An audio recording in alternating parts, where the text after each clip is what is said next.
வீட்டுக்குள்ளேயே அடைச்சுக்கிட்டு உட்கார்ந்துருப்பேன். ஒரு கல்யாணத்துக்கு கூட்டா கூட போக மாட்டேன். ஏங்க ஒரு நல்ல காரியத்தை கூட்டா கூட போக மாட்டேன். வேண்டாங்க, எல்லாம் வாழ்க்கையில அனுபவிச்சுட்டாங்க, எல்லாமே வாழ்க்கையில பட்டுட்டாங்க, போதுங்க. இது என்னங்க வாழ்க்கை?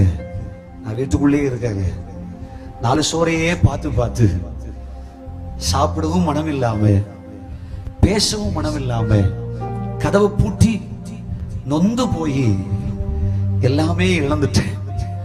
வாழ்க்கை நாயகரையும் இழந்தேன், மேன்மையெல்லாம் இழந்தேன். அப்ப இயேசுவே, எனக்கு வேறு யார் உண்டு என்று கதவை பூட்டி அறிவித்துக்குள் இருக்கிற கர்த்தருடைய பிள்ளையே, உன்னை வெளியே கொண்டு வரும்படிதான் ஆண்டவராகிய கிறிஸ்து இயேசு இது போன்ற ஒரு நாளில் உயிரோடு எழுந்தார். இனி நீங்கள் பூட்டப்பட்டவர்கள் அல்ல.